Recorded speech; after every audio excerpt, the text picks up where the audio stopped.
सुब्हान रब्बिका रब्बिल इज़्ज़ति अम्मा यसिफून व सलामुन अलल मुरसलीन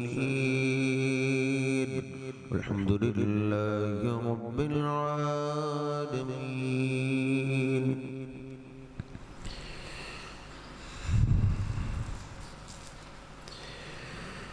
बुखारी शरीफ में ये हदीस पाक मौजूद है। सैयदना अब्दुल्लाह बिन मसऊद रज़ियल्लाहु ताला वो रिवायत करते हैं कि मैंने नबी करीम सल्लल्लाहु अलैहि वसल्लम से एक सवाल पूछा कि अल्लाह के हबीब अय्युल अमली अहब्बु इलल्लाह, कि अल्लाह पाक के यहाँ सबसे पसंदीदा अमल कौन सा है, सबसे प्यारा अमल कौन सा है। तो नबी पाक सल्लल्लाहु अलैहि वसल्लम फरमाते हैं अल्लाह के यहाँ सबसे पसंदीदा अमल अस्सलातु लिवक्तिहा, नमाज को उसके वक़्त पे अदा करना है। नमाज अल्लाह पाक के यहाँ बड़ा ही पसंदीदा अमल। हम बड़े बड़े काम बड़े शौक से कर जाते, हज है, उम्रा है, कुर्बानी है, गरीबों के काम आना है, यतीमों मस्कीनों के काम आना है, लेकिन इस मामले में हम बड़ी सुस्ती करते। हालांकि नमाज, सजदा, रुकू, क़याम ये अल्लाह पाक की पसंदीदा इबादत।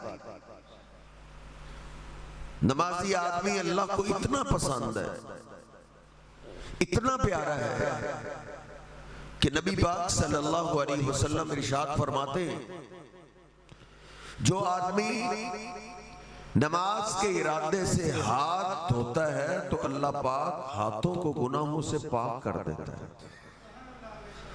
कुल्ली करता है तो ज़बान के गुनाह झड़ जाते, चेहरा धोता है तो आंखें भी गुनाहों से पाक हो जाती। हत्ता के नबी पाक सल्लल्लाहु अलैहि वसल्लम फरमाते हत्ता तखरुजा खतायाहु मिन तहति अज़फारिही, अगर इसका कोई गुनाह नाखन के नीचे भी छुपा हुआ हो, वुजू करने से अल्लाह वो भी माफ कर देता है। अभी इसने नमाज नहीं पढ़ी, अभी तो मेरे साहब इसने नमाज का इरादा किया, अभी तक इसने सजदा नहीं किया, रुकू नहीं किया, क़याम नहीं किया, अभी तैयारी कर रहा है। तैयारी में ये अल्लाह के इतना करीब चला जाता है। नबी पाक सल्लल्लाहु अलैहि वसल्लम फरमाते हैं वुजू के बाद एक बार अगर ये कलमा शहादत पढ़ देता है फुतिहत लहू अबवाबुल जन्नतिस समानिया, अल्लाह इसके इस्तकबाल के लिए जन्नत के 8 दरवाजे खोल देते, जन्नत के 8 दरवाजे खुले। हालांकि कई बदनसीब ऐसे होते हैं जिनकी रूह को लेकर जब फरिश्ते आसमान की तरफ जाते हैं तो उनके लिए आसमानों के दरवाजे नहीं खोले, ऊपर से आवाज आती है ये इस काबिल नहीं है कि इसके लिए आसमानों के दरवाजे खोले, लेकिन मैं उसकी अजमत को सलाम पेश करता हूं जिसके इस्तकबाल के लिए सिर्फ आसमानों के नहीं अल्लाह पाक जन्नत के 8 दरवाजे खुला देता।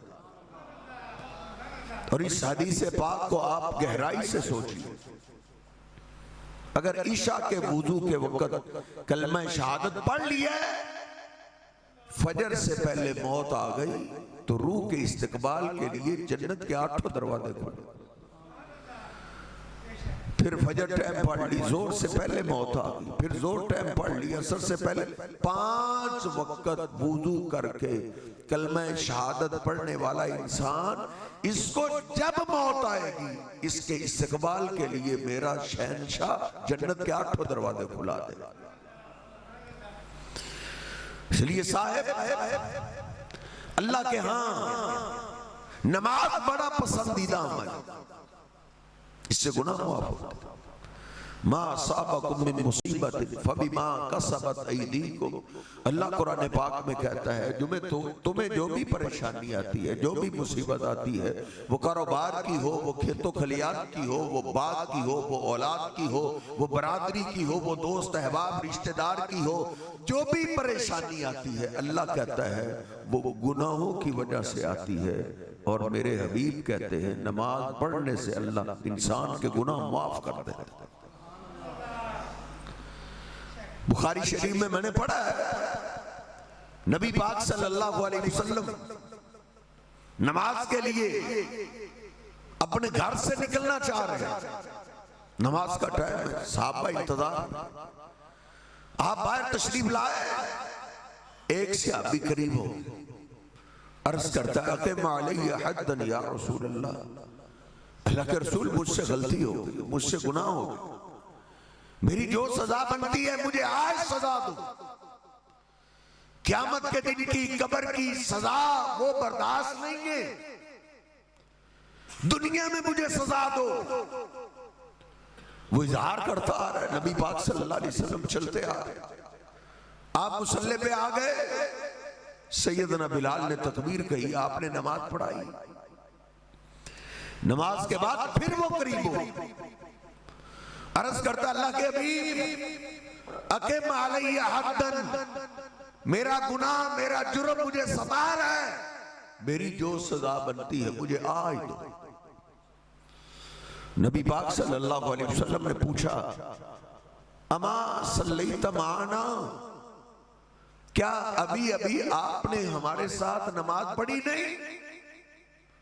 अर्ज करता जी अल्लाह के नमाज तो आपके पीछे बाजमात पढ़ी। तो मेरे हबीब अलैहिस्सलाम क्या फरमाते, कद गफर अल्लाहु लका ज़म्बका, तेरा जो भी गुनाह था अल्लाह ने नमाज से ही माफ कर दिया। इसलिए नमाजें हमारी परेशानियों का हल। मेरे हबीब अलैहिस्सलाम फरमाया करते थे जुइलत कुर्रतु ऐनी फिस्सलाह, लोगों मेरी आंखों की ठंडक मेरे रब ने नमाज में रखी। अगर हम चाहते हैं ना हमारी औलाद, हमारी बेटियां, हमारे बेटे हमारी आंखों की ठंडक बने, तो साहब आंखों की ठंडक औलाद वो बनती है जो नमाजी है। सबसे ज्यादा फिक्र अपने बेटों की नमाज की कीजिए, अपनी बेटियों की नमाज की कीजिए।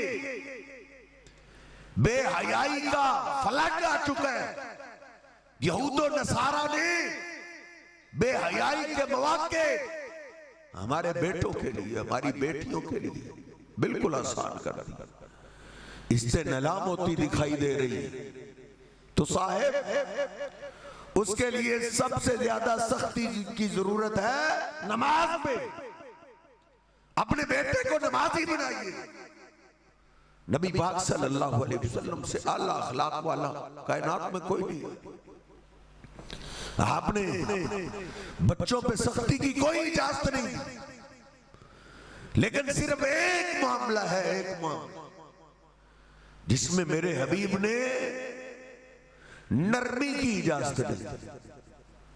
आप फरमाते बुरू औलादकुम बिस्सलाह वहुम अबनाउ सब'i सिनीन, जब तुम्हारे बेटे की बेटी की उम्र 7 साल की हो जाए, 7 साल उम्र हो गई, तो अब अपने बेटे को नमाज सिखाइए, अपनी बेटी को नमाज सिखाइए। हर नमाज पे अपने बेटे को उंगली से पकड़ के मस्जिद में लेके आए। काम काज के लिए निकले हो, शाम को घर आओ, सबसे पहला सवाल होना चाहिए मेरे बेटे ने आज नमाजें पढ़ी, मेरी बेटी ने आज नमाजें पढ़ी।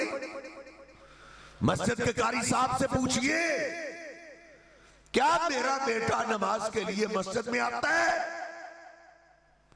3 साल तक ये ड्यूटी अदा करे, एक बाप एक मां। और ये मेरे हबीब अलैहिस्सलाम ने ड्यूटी लगाई 3 साल। और नौजवान 3 साल और मां बाप की जमात, मां बाप की ड्यूटी मेरे पैगंबर ने 3 साल लगाई है। 3 साल अपने बेटे पे, अपनी बेटी पे नमाज की कड़ी निगाह रख। अब तेरे बेटे की उम्र, बेटी की उम्र 10 साल की हो।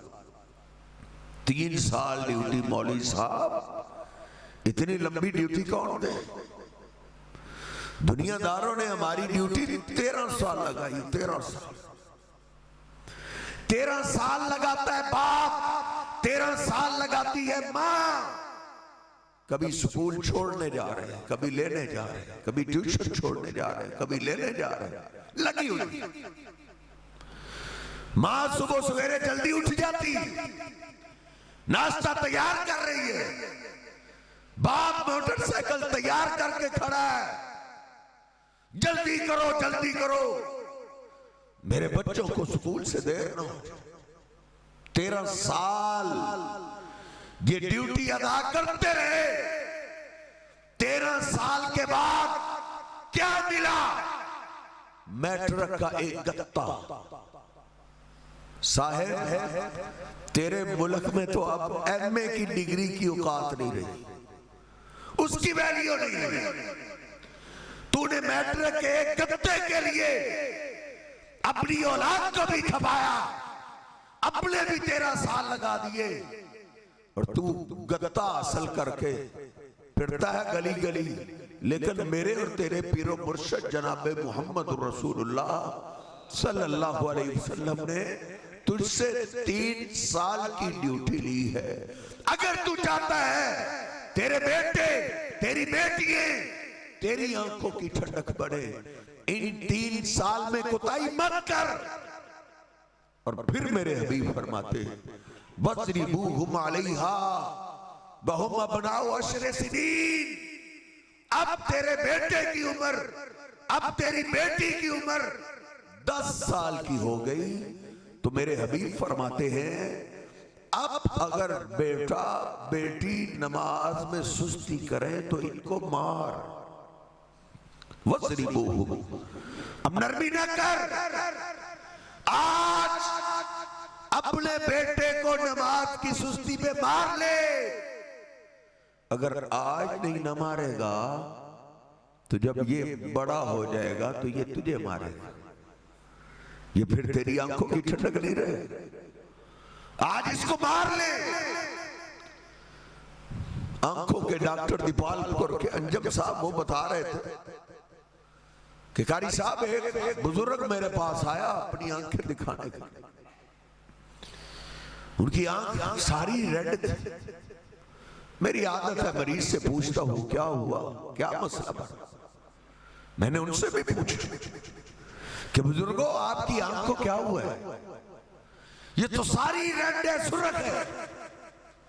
कहते मैंने पूछा तो उस बूढ़े से बोला नहीं, उसकी आंखों में आंसू आ, खून उतरा।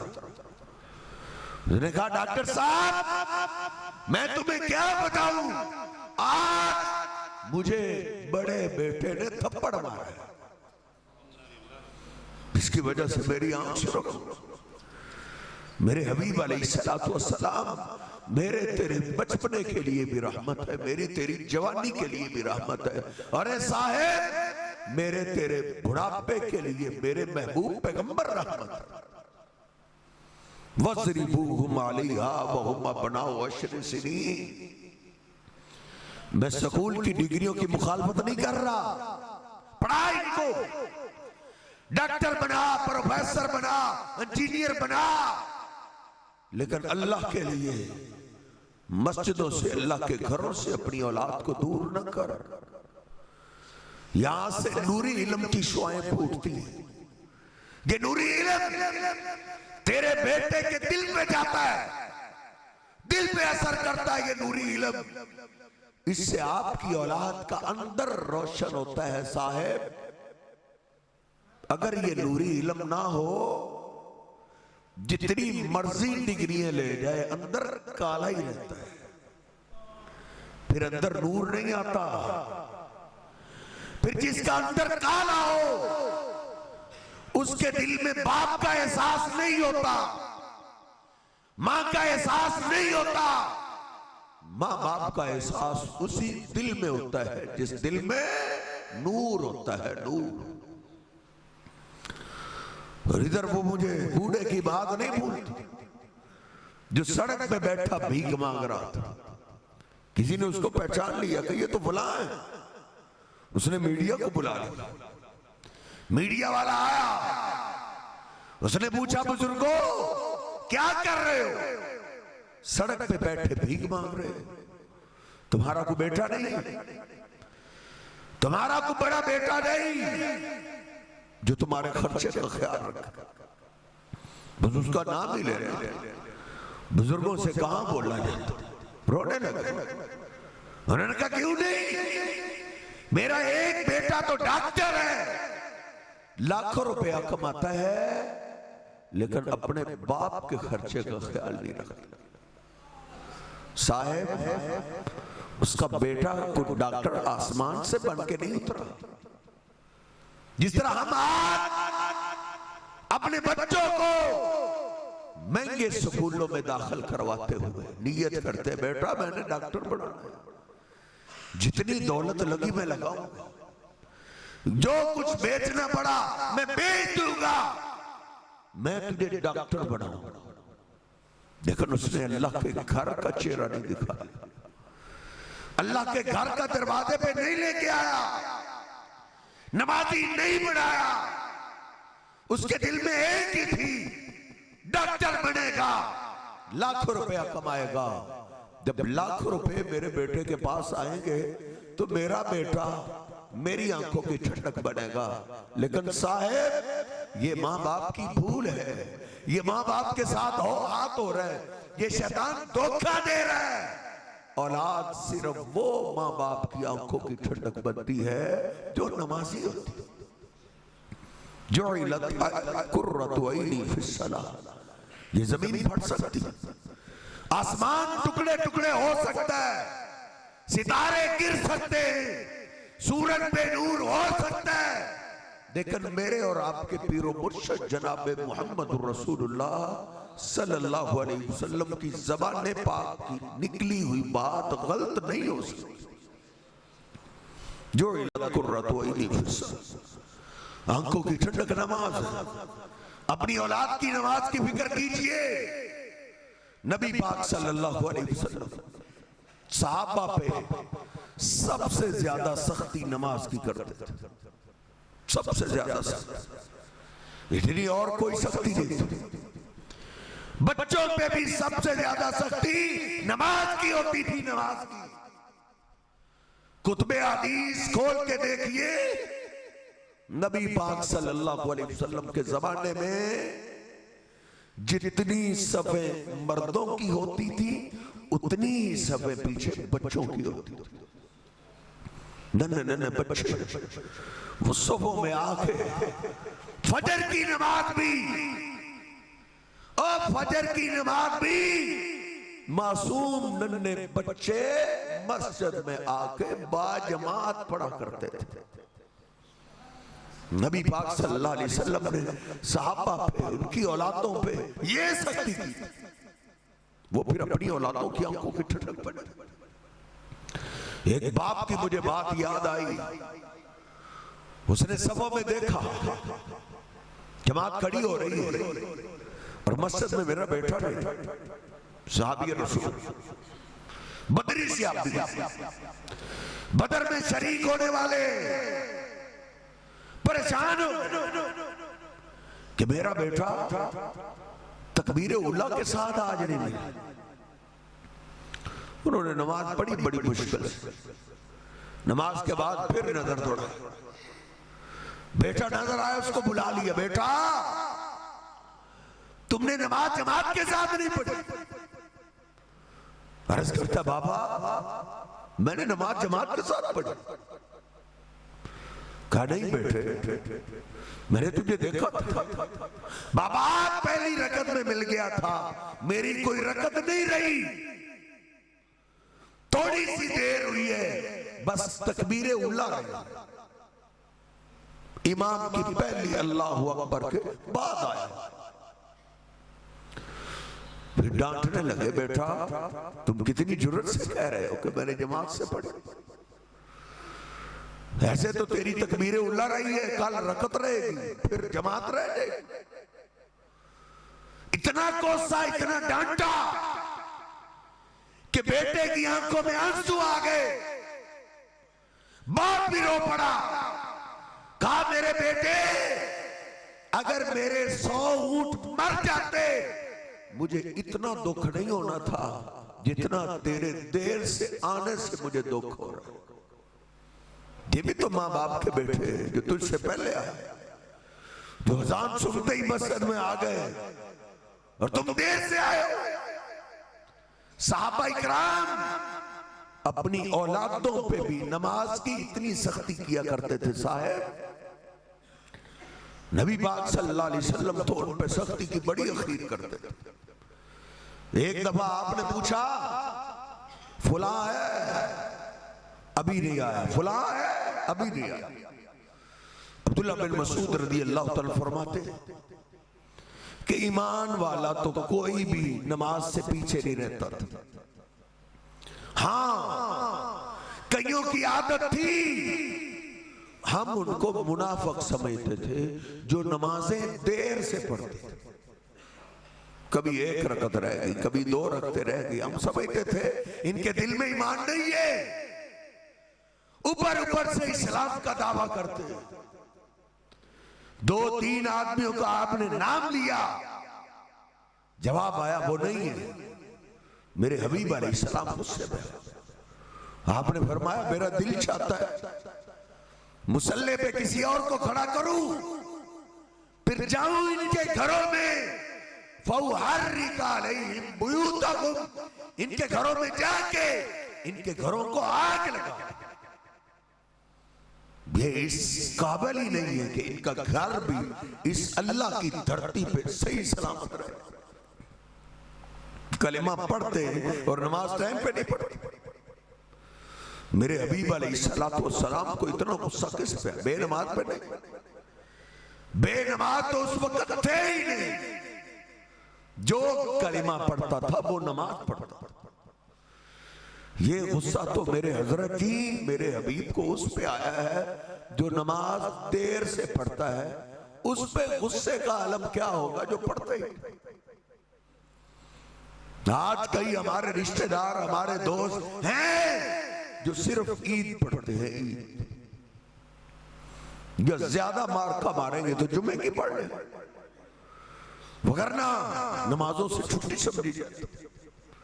नबी पाक सल्लल्लाहु अलैहि वसल्लम ने सारी जिंदगी सख्ती की, सारी जिंदगी, और फिर भी जनाब अली पाक रज़ी अल्लाह तआला फरमाते हैं कान आखिरु कलाम रसूलिल्लाह सल्लल्लाहु अलैहि वसल्लम, जो मैंने अपने हबीब का आखिरी कलाम सुना है, आप यही कहते हुए जा रहे हैं अस्सला अस्सला वमा मलकत ईमानुकुम। अली, नमाजों का ख्याल रखना।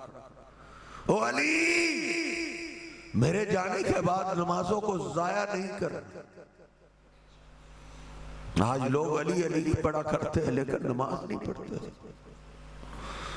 हजरत दरबारों में बैठे हुए मुजावरों को जाके देखो, जिनसे आज का नाम नेहाद मुसलमान दुआएं करवाता है, तवीज लेता है, कड़े लेता है, छल्ले लेता है, समझता है ये एक पहुंचे हुए सरकार है, देखो नमाज नहीं पढ़ता। पहले दर्जे के बेनमाज जिन्होंने कभी वुजू क्या, गुस्ल भी नहीं की। लेकिन मेरे हबीब अलैहिस्सलाम अली पाक को कह, अली मेरे जाने के बाद नमाजों को जाया नहीं। काना आखिरु कलामी, अली कहते हैं ये मेरे हबीब की आखिरी बस। और सैयदा उम्मे सलमा की बात मैंने पढ़ी मुस्नद अहमद में,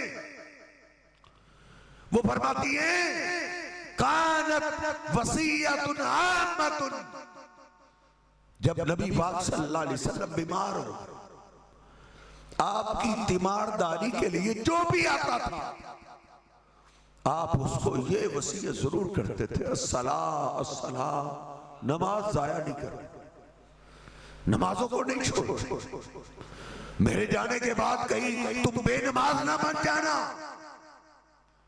नमाज पढ़ते पढ़ते तेरी हमसे मुलाकात हो। साहेब ये मेरे और आपके पीरो मुर्शिद जनाब मोहम्मद रसूलुल्लाह सल्लल्लाहु अलैहि वसल्लम की आखिरी वसीयत है कि कलिमा पढ़ने वालों नमाजों को जाया नहीं कर। यार तेरे गांव में, बस्ती में, कस्बे में अगर कोई नाफरमान बेटा हो जिसने अपने बाप की कभी ना मानी, पूरा इलाका जानता है, पूरा मोहल्ला जानता है कि ये अपने बाप का बड़ा बेअदब है, लेकिन उसका बुजुर्ग बूढ़ा मरते हुए कोई आखिरी वसीयत कर जाए तो गुस्ताख से गुस्ताख बेटे को भी बुजुर्गों की आखिरी वसीयत पे तरस आ ही जाता है।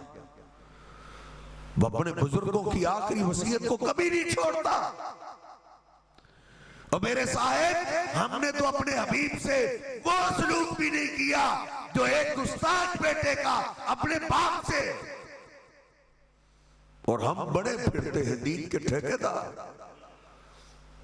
कोई रबीउल अव्वल का मुसलमान है, कोई मुहर्रम का मुसलमान है, परले दर्जे के बेनवाज। हजरत जी जो सच्ची मोहब्बत करने वाले थे, जो सच्चा प्यार करने वाले थे, वो हमारी तरह के ढंग तो नहीं रचाते थे, लेकिन वो नमाज नहीं छोड़ते। उनके हाँ उनके महबूब पैगंबर की आखिरी वसीयत की वैल्यू थी हजरत। और मेरे सर जी उनके हाँ बड़ी अहमियत थी कि हमारे महबूब पैगंबर ने हमें नमाज की वसीयत की।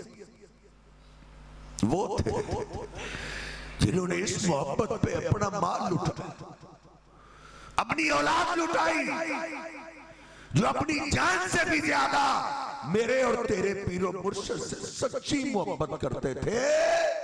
तो फिर उनके हां अपनी जान से भी ज्यादा कीमती चीज मेरे साहब फर्जी नमाज थी। उनकी मिसालें शुरू कर दूं तो रात गुजर गए। एक ही मिसाल अर्ज कर, जनाबे उमर फारूक रज़ी अल्लाह ताला आधी दुनिया के हुक्मरान। सुनो सुनो, हमारे पास तो किसी के पास गाड़ी आ जाए ना मस्जिद में आना हम तो इन समय नई दौलत आ जाए, नया नया रुपया पैसा आ जाए, हम मस्जिद में आते ही नहीं। लेकिन देख आधी दुनिया के हुक्मरान है जिन्होंने अंग्रेजों की सल्तनतों को भी पांव के नीचे रौंद डाला था, जिनके नाम से कैसरो किसरा कांपा करते थे, कहते थे उमर का हमारे साथ सामने नाम ना लिया करो, जब उनका नाम आता है हमारे कंधे कप कपाने लगते। इतने बड़े बादशाह होने के बावजूद फजर की नमाज भी मस्जिद में आके पढ़ाया करते थे। फजर की नमाज, और ये भारी नमाज है, सबसे भारी नमाज। नबी पाक सल्लल्लाहु अलैहि वसल्लम ने फरमाया मेरी उम्मत के मुनाफिक आदमी की अलामत ये है वो सारी नमाजें पढ़ सकता है लेकिन फजर की नमाज उस पर बड़ी भारी, शाम को थक के आता है, ईशा भी भारी हो जाती है, फजर तो बड़ी भारी। अमीरुल मोमिनीन फजर की नमाज भी मस्जिद में आके पढ़ाया करते थे। नमाज पढ़ा रहे, दुश्मन मिंबर के पीछे छुपा हुआ, उसने खंजर निकाला, अचानक पेट पे वार किया, पेट फट गया, आंतड़ियां बाहर आ गई, खून के फुवारे छूट पड़े। संभलने की कोशिश कर रहे हैं लेकिन संभला नहीं जा रहा। फाखज़ा बियदी अब्दुर्रहमान फक़द्दमहू, पीछे अब्दुर्रहमान खड़े हुए थे, उनके हाथ से पकड़ा, खींच के मुसल्ले पे खड़ा कर दिया। कहा अब्दुर्रहमान मेरी फिक्र छोड़ो, नमाज की फिक्र करो, मेरी जान उतनी कीमती नहीं है जितनी फर्जी नमाज कीमती है। वो गिरे हुए साहबा नमाज अदा कर, नमाज से फारग हुए, देखा खून इतना बह गया कि उमर फारूक रज़ी अल्लाह ताला नो कोमे में चले, उठा के घर ले जाए। काफी देर गुजर गई, होश में नहीं आ रहे। इनके एक दोस्त थे मिस्वर बिन बखरमा, उन्होंने कहा पीछे हटो, मुझे पता है अगर इनके जिस्म में कोई रमक बाकी हुई ना, होश में आ जाए। क्यों? मुझे पता है अमीरुल मोमिनीन को सबसे ज्यादा परेशान करने वाली कौन सी चीज, तुम पीछे होश में आ जाए। वो पीछे हटे, कान के करीब होके दोस्त ने सदा लगाई, अस्सला अस्सला या अमीरुल मोमिनीन। और डॉक्टरों, अमीरुल मोमिनीन को होश में लाने के लिए कोई मेडिसिन, कोई सिपरेट नहीं सुंघाया गया, बल्कि कान के करीब सदा लगाई, अस्सला या अमीरुल मोमिनीन। अमीरुल मोमिनीन आपकी नमाज चाह रहे, अमीरुल मोमिनीन सबने फजर की नमाज पढ़ ली, आपकी फजर की नमाज रहती है। जब नमाज की आवाज कानों में पड़ी, फौरन इस सर को हिलाते हुए उठ बैठे, कहने लगे हा हा हा हा ला हस्सा फिल इस्लाम मन ला सलात लहू। हाँ, नमाज ही तो है, जिसके पास नमाज नहीं उसके पास उसका कोई मजहब नहीं, कोई इस्लाम नहीं। पानी लेके आओ, पानी लाओ। कहा अमीरुल मोमिनीन आपने पानी का क्या कर रहा? कहा तुम सबने फजर की नमाज पढ़ ली है, उमर की अभी फजर की नमाज रहती है, पानी लेके आओ, कहीं नमाज के बगैर मुझे मौत ना आ जाए, नमाज के बगैर ही मेरी अल्लाह से मुलाकात ना हो। साथियों ने कहा अमीरुल मोमिनीन आप जख्मी हैं, तयम्मुम कर लीजिए। कहा नहीं, मेरे वुजू वाले अज़ा जख्मी नहीं, हो सकता है ये उमर की आखिरी नमाज हो, उमर आखिरी नमाज वुजू करके अदा करे।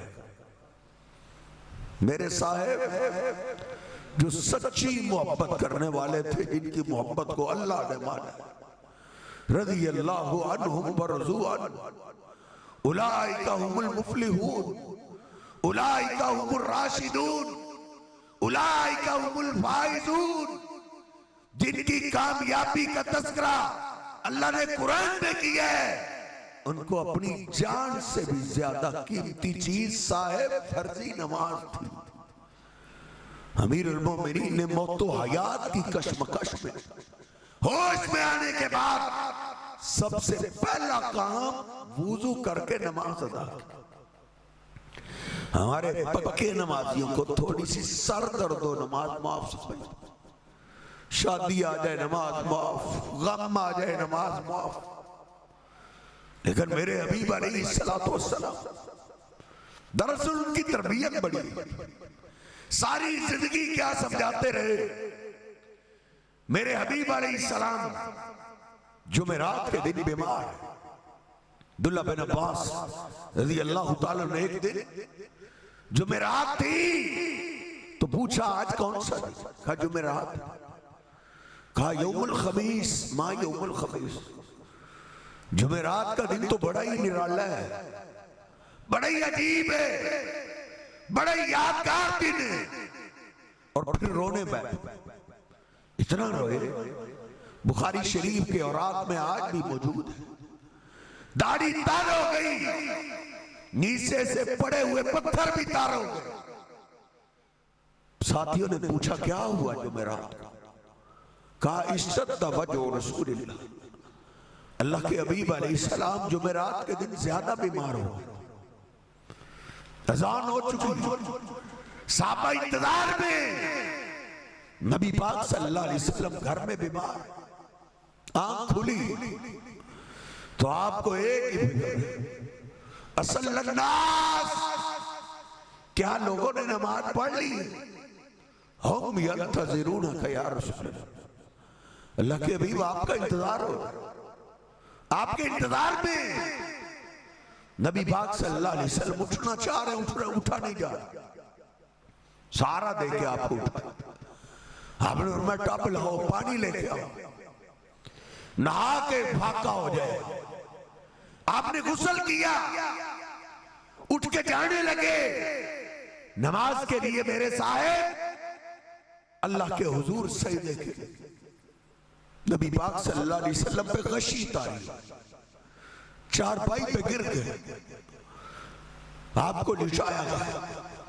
काफी देर गशी तारी रही, होश में आए, मेरे हबीब अलैहिस्सलाम का पहला बोल बुखारी में लिखा, आपको एक ही फिक्र है, असल नास, क्या लोगों ने नमाज पढ़ ली है? अल्लाह के हबीब आपका इंतजार। आप अपनी बेटी फातिमा से कितना प्यार करते, आपको फातिमा की फिक्र नहीं, आपको अपने बेटे हसनैन करीमैन की फिक्र नहीं, सबसे ज्यादा फिक्र आपको नमाज की है। मेरे साहिब तुझे से तंदुरुस्ती में नमाज की फिक्र नहीं। मेरे अभी बीमार है, बुखारी शरीफ में मैंने पढ़ा है 3 बार आपने गुस्ल किया कि मैं नमाज के लिए मस्जिद में जाऊं, नमाज मेरी घर में ना हो। तीसरी दफा आपने गुस्ल किया, उठ के जाने लगे, फिर गशीता, चारपाई पे। काफी देर के बाद होश आई तो फिर आप बोल कि 3 दफा कोशिश की है, अब जाने की सकत नहीं है। मुरू औलादकुम बिस्सलाम, मुरू अबा बकर फलयुसल्ली बिन्नास, बिलाल को कहो, अबू बकर को कहे वो नमाज पढ़े। जनाब सिद्दीक ने नमाज पढ़ा।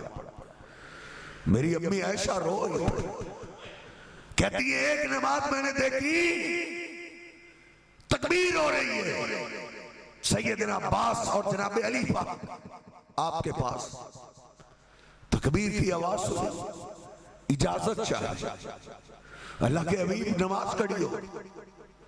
फवाजदा फी नफ्सिही खिफ़त, फवाजदा फी नफ्सिही खिफ़त, आपने अपनी तबीयत में फर्क महसूस किया। आपने कहा, अली और अब्बास मैं अब ठीक हूं, मुझे भी नमाज के लिए साथ ले। खड़े होना चाह रहे, लेकिन मेरे तेरे पीरो मुर्शिद से खड़ा नहीं हुआ। फिर आपने अब्बास के कंधे पे हाथ रखा, दूसरा हाथ जनाब अली पाक के कंधे पे रखा। आप नमाज के लिए मस्जिद में जा रहे हैं, कैसे? वरी जला हूं तखुतान, आपके पांव मुबारक जमीन पे खत खींच। इतनी नकाहत, इतनी कमजोरी के बावजूद मेरे और आपके पीरो मुर्शिद जनाब मोहम्मद रसूलुल्लाह सल्लल्लाहु अलैहि वसल्लम ने मेरे साहिब मस्जिद में जाके नमाज अदा की। जिन्होंने ये मंजर अपनी आंखों से देखा हुआ था, सोचा जा सकता है कि नमाज खड़ी हो जाए, अजान हो जाए और वो दुकान पे बैठा, अजान हो जाए और वो दोस्तों में बैठा रहे। इसलिए उनको अपनी जान से भी ज्यादा कीमती चीज मेरे साहिब फर्जी नमाज थी। लोग कहते हैं आंखें हैं तो जहान है, आंखें नहीं तो जहान ही नहीं।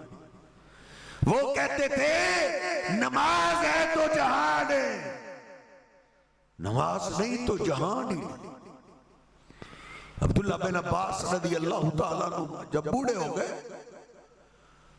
हो गए, आंखों की बनाई कमजोर होने लगी। एक शागिर्द ने कहा, हमारे पास एक हकीम है, जो इलाज करता है, कामयाब इलाज। मेरा मशवरा है आप उनसे इलाज करवाएं, मुआयना करवाएं।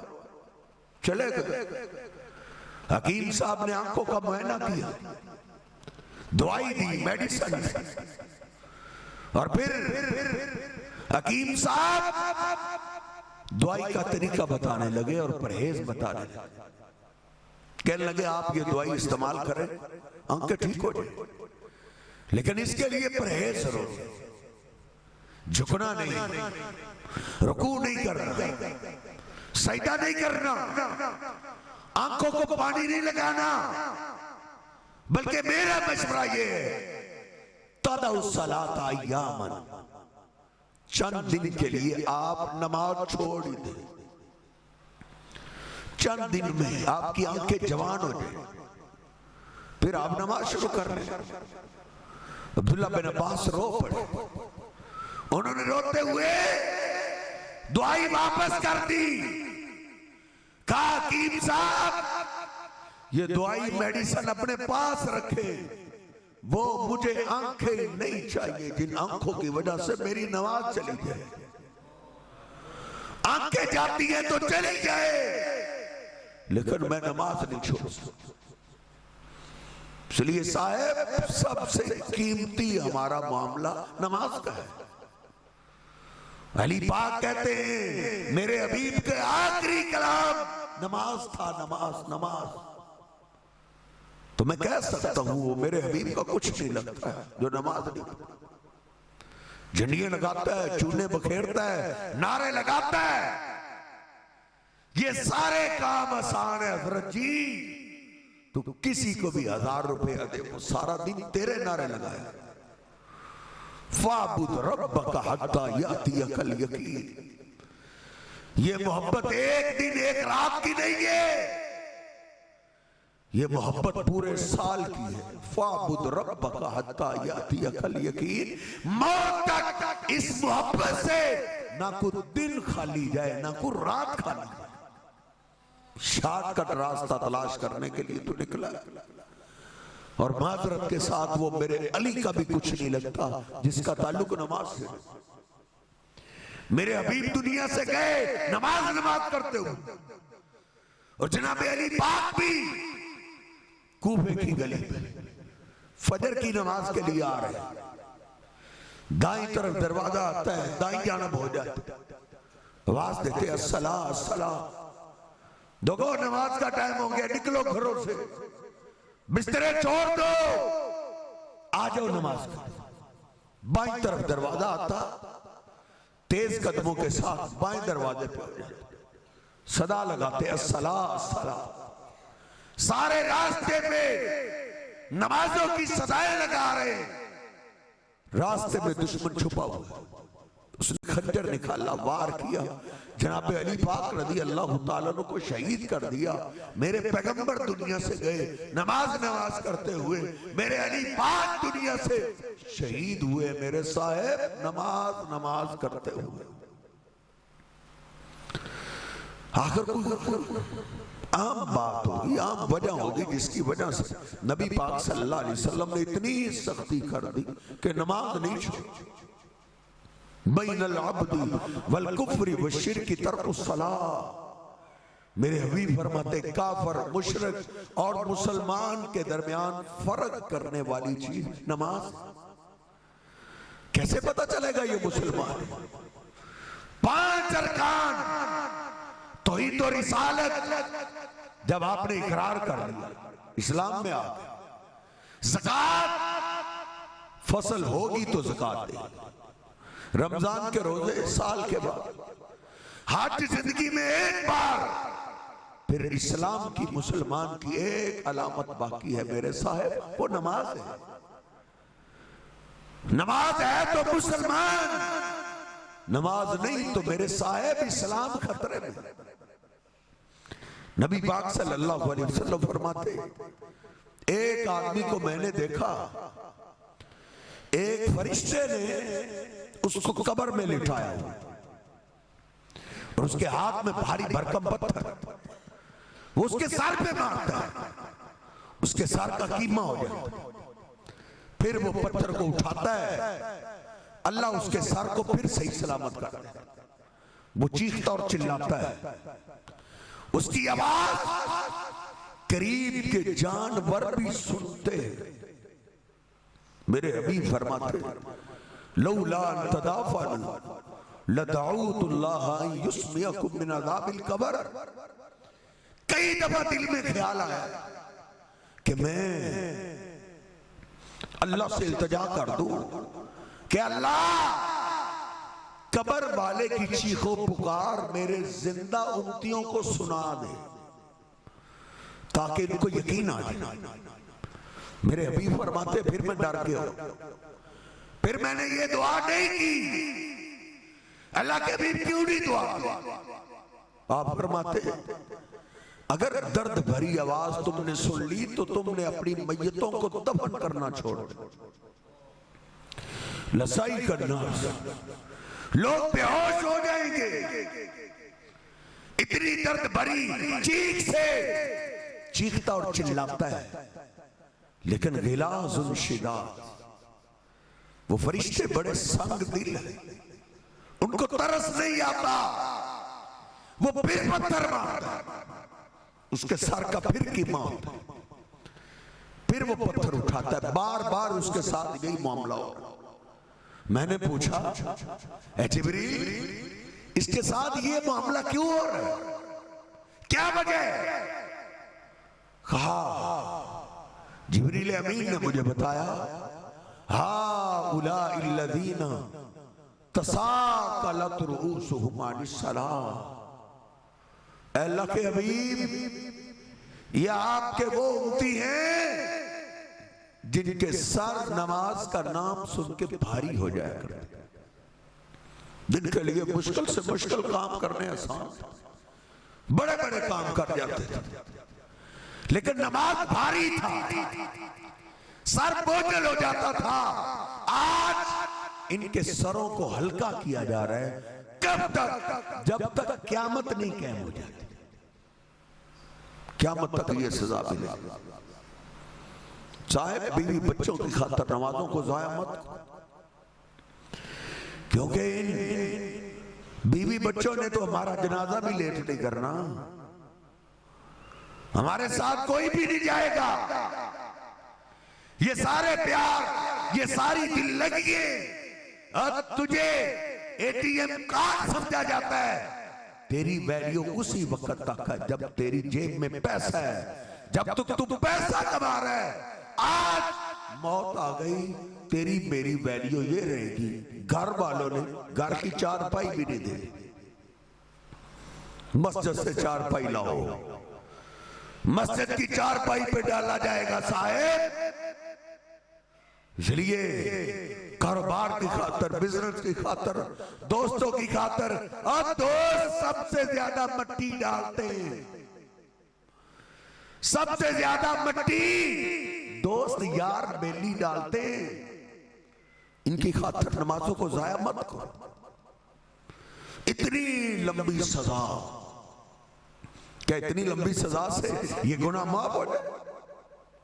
मेरे साहब को आम मसला था कि अल्लाह के हबीब सारी जिंदगी सख्ती करने के बावजूद दुनिया से जाते हुए भी कह रहे हैं नमाजों का ख्याल रखना। उनको कह रहे हैं जिन्होंने नमाज कभी छोड़ी नहीं, उनको आप कह, जिनकी घुट्टी में नमाज दे दी गई थी उनको आप वसीयत कर रहे नमाज नहीं छोड़ी, नमाज का ख्याल रखना। कोई आम मसला हो, मेरे हबीब अलैहिस्सलाम फरमाते हैं जब क़यामत के दिन कब्रें फटेगी, लोग अल्लाह की अदालत में जाएंगे। नबी पाक सल्लल्लाहु अलैहि वसल्लम फरमाते अव्वल मा युहासबु बिहिल अब्दु यौमल क़ियामति सलाह। जो कलिमा पढ़ने वाला अल्लाह की अदालत में जाएगा, सबसे पहला हिसाब नमाज का शुरू हो। अल्लाह कहेगा इसकी नमाज चेक, इसने नमाजें कितनी पढ़ी, नमाजों का इसने ख्याल रखा है। हालांकि नेकियों के बड़े अंबार, लेकिन अल्लाह पाक सबसे पहले नमाज का हिसाब ले। मेरे हबीब फरमाते हैं जो नमाज में पास हो गया, जिसकी नमाजें क्लियर निकली, नमाज में कामयाब हो गया, अल्लाह पाक उसकी जिंदगी के सारे गुनाह माफ करके उसको जन्नत में दाखिल कर दे। जिसने नमाज का ख्याल रखना उसने सारा ही ख्याल रखा। और इसके मुकाबले में दूसरा भी जो नमाज में फेल हो रहा, नेकियां और बड़ी गरीबों के काम आया, हर साल जलसा करवाता, हर साल कॉन्फ्रेंस से करवाता, उलमा को खाने खिलाता, गरीबों के काम आता, यतीमों के काम आता, बेवाओं के काम आता, लोगों के बड़ी इलाज, बड़े बड़े अमाल इसने। लेकिन अल्लाह का नहीं, सबसे पहले इसकी नमाज चेक करो, इसने नमाज पढ़ी है, अल्लाह बाकी सारी नेकी नमाज नहीं। मेरे हबीब फरमाते हैं अल्लाह पाक इसकी किसी नेकी की तरफ तवज्जो ही नहीं करे। ले जाओ ये नेकी इसने मेरे लिए नहीं की, यतीमों के काम आया, बेवाओं के काम आया, फ्री डिस्पेंसरी इसने चलाई, मौलवियों को चंदे इसने दिए, सब कुछ किया। अगर ये सब कुछ मेरे लिए करता तो नमाज का भी हुक्म मैंने ही दिया, जो तो इसने लोगों के लिए किया। ले जाओ। मेरे हबीब अलैहिस्सलाम फरमाते जो नमाज में फेल हो गया, अल्लाह पाक इसकी किसी नेकी की तरफ तवज्जो ही नहीं।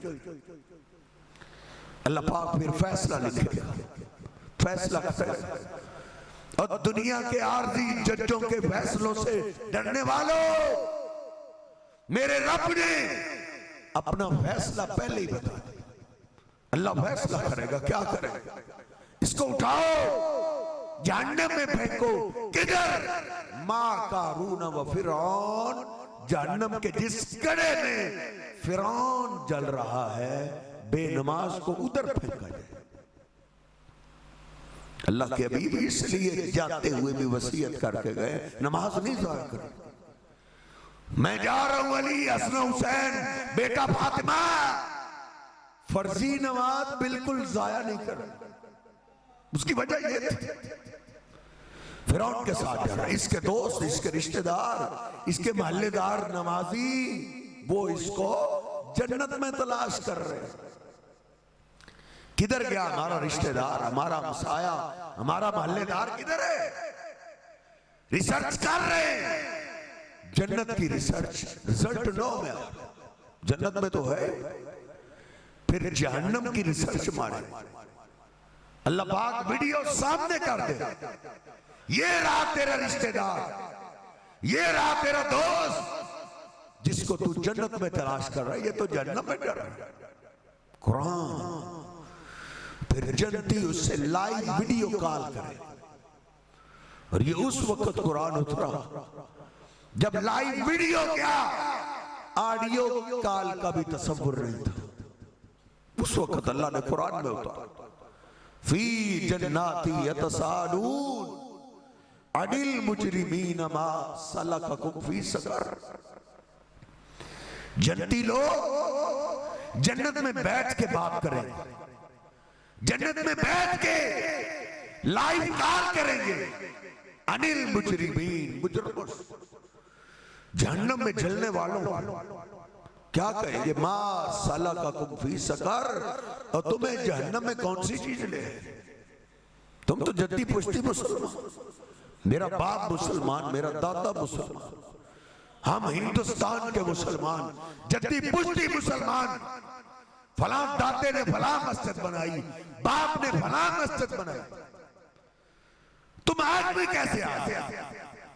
पहला जवाब वो क्या दिया? कुरान कहेंगे लम नकु मिनल मुसल्लीन, हम दुनिया में नमाज नहीं पढ़ा करते, तुम पक्के नमाजी, हम पक्के बेनमाज थे। वलम नकु नुतिमुल मिस्कीन, और हम गरीबों को खाना भी नहीं खिलाते थे। और आगे रोते चीखते चिल्लाते हुए सीधी बात, आगे वाली बात क्या? मुझे लगता है जैसे अल्लाह ने ये पाकिस्तानियों का नक्शा पेश किया। चीखते चिल्लाते हुए कहेंगे कुन्ना नखूज़ु मअल खाइज़ीन।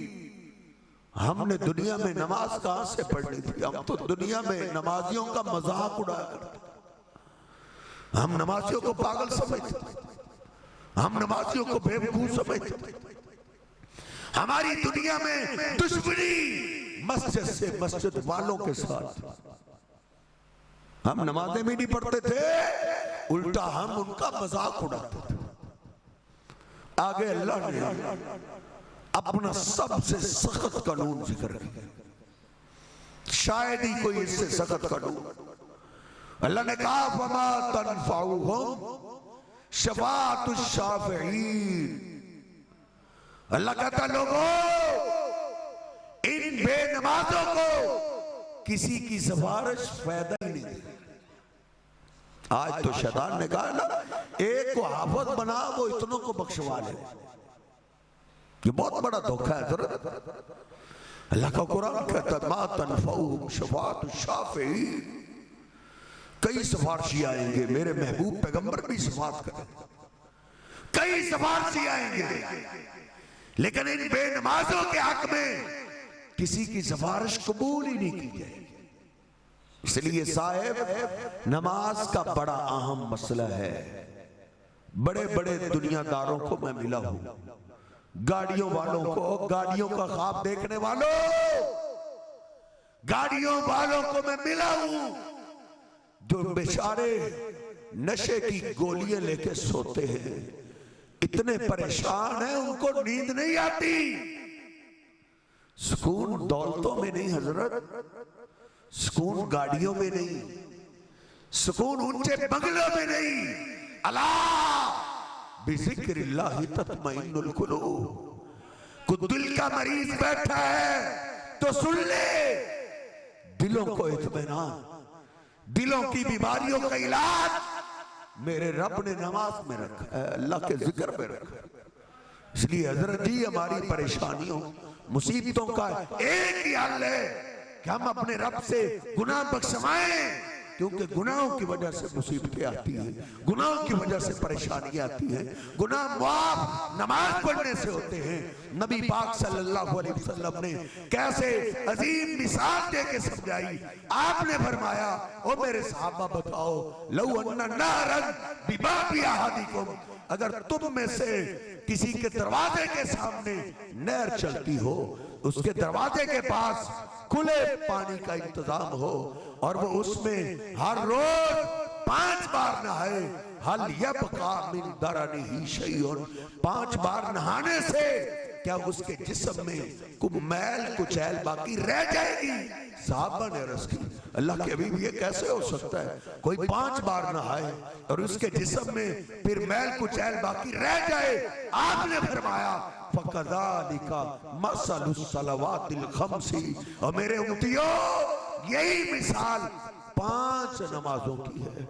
जो 5 नमाजों की पाबंदी करता है उसके जिस्म में को गुनाह बाकी रह नहीं सकता। इस मामले में मुसलमान बहुत पीछे होते जा रहे हैं। मस्जिदें खाली हैं, बाजार आबाद हैं, क्रिकेट के मैदान आबाद हैं, बिलियर्ड के गेमें आबाद हैं, हर चीज आबाद है, लोग ही लोग हैं, दरबारों पे लोग ही लोग हैं, सिर्फ अल्लाह के घर वीरान दिखाई देते हैं। अल्लाह सुब्हानहू व तआला से दुआ है, अल्लाह रब्बुल इज्जत हमारी सुस्तियाँ अपनी रहमत से मुआफ़ फरमाए और आइंदा से हमें, हमारी औलादों को अल्लाह नमाजों का पाबंद बनाए। वक़ूलु क़ौली हाज़ा अस्तग़फ़िरुल्लाह ली व लकुम व लिसाइरिल मुस्लिमीन।